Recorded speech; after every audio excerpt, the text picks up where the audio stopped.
skipako. Andriamanitro, misotranao izay noho ny fitiavanao ka nahafahanay nandreny teninao tamin'ny teny ody. Jesosy, mamanga ny olonao tokoa ianao, mamela heloko azy, mampahery azy ary manasitrana azy ihany koa. Misotranao izay satria efa namangy anay ianao ary fantatray fa tsy mamangy fe mamangy ianao fa mitoetra eo aminay mihitsy. Dia rizo mandrakariva eo aminao izay ary ny fanainao masina angatahanay hiasa aminay mandrakariva, hanorotoro ny fonay ka hatonga anay hibebaka isanandro sonandro, hatonga anay ho tamana eo aminao. Mitenena aminay Jesosy Tompo araka ny fombanao famelanao zahay. Amen. Ny tenin'Andriamanitra izay natao ho fiomanantsika ry havana androany dia hitantsika eo amin'ny Salamo 9 andininy voalohany ka hatramin'ny 10. Salamo 9 andininy voalohany ka hatramin'ny 10. Salamo 9 andininy voalohany ka hatramin'ny 10 mivaky toy izao amin'ny anaran'i Jesosy. Jehova, aza amin'ny fahatezeranao no ananaranao ahy, ary aza amin'ny fahaviniranao no maizanao ahy. Mamindrafo ho amiko Jehova fa reraka aho.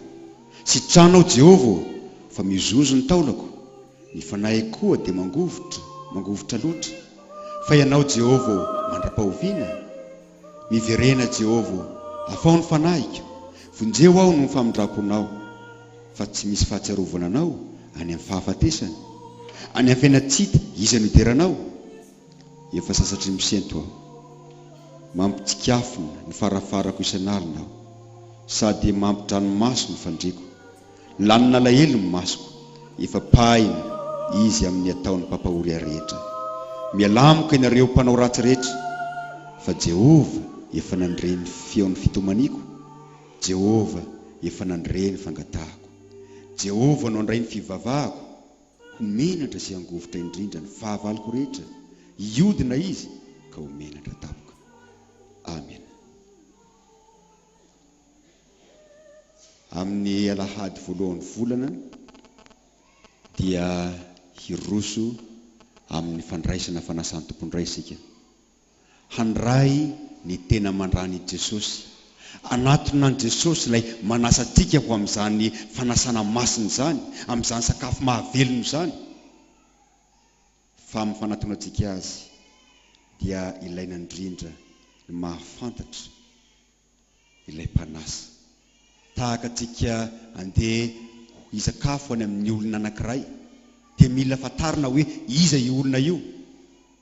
Karakarak' izany ny fiomanana rehetra, na ny fitafiana, na ny fihetsika, na ny zavatra izay homanina ihany koa amin'izany sakafo izany. Davida eto dia maneho fa mahafantatra tsara an'Andriamanitra izy. Mahafantatra tsara an'Andriamanitra Davida, ary zany fahafantarany an'Andriamanitra any dia miseho amin'ny fivavahany izay ataony eto. Asehony fa masin'Andriamanitra. Fantatra Davida ny fahamasinan'ny Tompo Andriamanitsika, ary zany dia ambarany amin'ny teniny hoe aza ny fahatezeranao no ananaranao ahy, ary aza ny fahaviniranao no maizanao ahy. Amin'izany no anehoany fa Andriamanitra masina, tsy tia fahotana, tsy tia hota Andriamanitra, ka manafay tokoa izay manao meloka. Kanefa asehon'i Davida ihany koa fa Andriamanitra mpamindrafo Andriamanitra, Andriamanitra fitiavana Andriamanitra, ka dia mangataka izy hoe mamindrafo ho amiko Jehova, sitranao Jehova fa mizozo ny taolako, miverena Jehova afao ny fanahiko. Davida maneho fa fantany tsara ny fahamasinan'ny Tompo Andriamanitsika, ary fantany ihany koa fa Andriamanitra mpamindrafo Andriamanitra. Mamela heloka izy ho an'izay manana fotorotoro sy mangorakoraka. Davida mangataka ny famindrapon'Andriamanitra, ary asehon'Andriamanitra tamin'ny Davida fa rehefa tena eo tokoa ny fanenenany sy ny fekeny ho diso dia maneho ny famindram-pony amin'ny Davida Andriamanitra. Ilay Andriamanitra izay notompoiny Davida, io ihany koa no Andriamanitra izay tompointsika. Andriamanitra masina izy, ary maneho izany fahamasinana izany Andriamanitra mba hahatonga antsika tsy ho tamana amin'ny ota, mba hahatonga antsika ihany koa tsy lalao ota. Kanefa maneho ihany koa izy ny alehiben'ny famindram-pony, ary naseho amin'izany tamin'ny fanoloran'ny zanany izay maty ny soleloko antsika teo amin'ny hazo fijaliana, ary nitsangana tamin'ny maty ka mifona ho an'izay rehetra mino sy matoky azy. Nitaona antsika Andriamanitra hibebaka tokoa amin'ny fahotantsika. Nitaona antsika Andriamanitra hahatsapa ihany koa sy hanaika fa Andriamanitra fitiavana izy, tsy nitahiry heloka, tsy nitahiry fahatezerana ka mamindra fo amin'ny olona izay miverina aminy. Kanefa asehon'i Davida ihany koa eto fa Andriamanitra mpanafaka Andriamanitra. Miverena Jehova avao ny fanahiko. Miverena Jehova avao ny fanahiko. Davida tsy niteny fotsiny hoe mamela ny heloko mamindrafo amiko, fa fantany fa voketra izy, ka dia nangataka tamin'Andriamanitra ihany koa izy hanafaka ny fanahiny, hanaisitra izay mampisaraka azy amin'Andriamanitra. Ary sitrak'Andriamanitra izany vavaka izany. Mitaona antsika Andriamanitra hanatona azy, hiaiky ny tsy fahamendrehantsika, hanenina ny amin'ny otantsika ihany koa. Ary atoko fa Andriamanitra mpamindra fo izy, mamela heloka izy, ary asehony amin'ny fanolorany tena mandrany Jesosy izany. Ka ilazany Jesosy hoe ity ny tenako izay omena ho anareo, ity ny rako izay latsaka ho anareo ho famelan-keloka. Mamela ny helontsika Jesosy, satria ny helontsika no hevitra mampisaraka antsika aminy.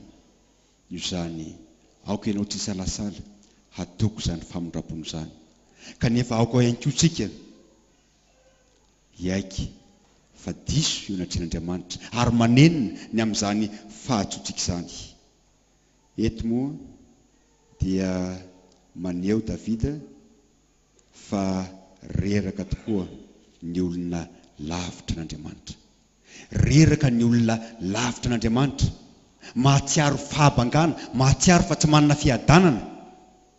Mamindrafo amiko Jehova fa reraka aho.